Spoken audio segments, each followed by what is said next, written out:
नमस्कार दोस्तों।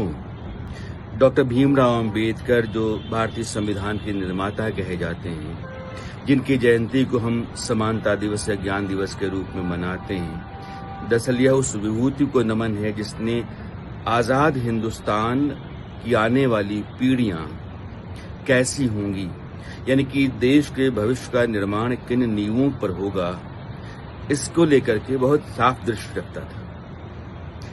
ये डॉक्टर अंबेडकर का ही योगदान है कि आज भारत एक समरस, समावेशी, लोकतांत्रिक और समतामूलक देश के रूप में जाना जाता है, पहचाना जाता है।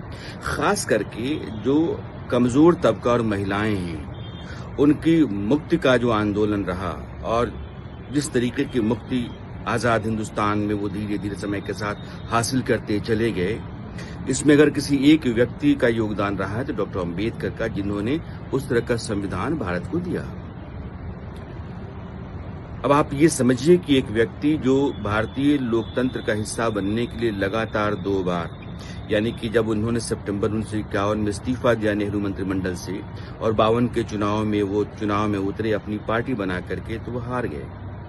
उपचुनाव जो 1954 के हुए, भंडारा से लड़े और वो भी चुनाव वो हार गए और उसके 2 साल के बाद वो उस दुनिया से चले गए। यानी कि लोकतांत्रिक प्रक्रिया का हिस्सा बनकर के इस देश की सत्ता और व्यवस्था में आकर देश की सेवा करने का जो मंसूबा डॉक्टर अंबेडकर का था, वो शायद पूरा नहीं हुआ, जिसकी चोट लगातार उनको कचोटती गई। लेकिन डॉक्टर अंबेडकर ही वो व्यक्ति थे जिन्होंने संविधान में 370 को अलग से जोड़ने के प्रावधान और उसकी सिफारिश को मानने से इनकार कर दिया, जबकि नेहरू ऐसा चाहते थे। ये डॉक्टर अंबेडकर हैं जो पूना पैक्ट सिर्फ इसलिए करते हैं क्योंकि गांधी से तमाम असहमतियों के बाद भी गांधी के प्रति सम्मान का भाव उनके भीतर है।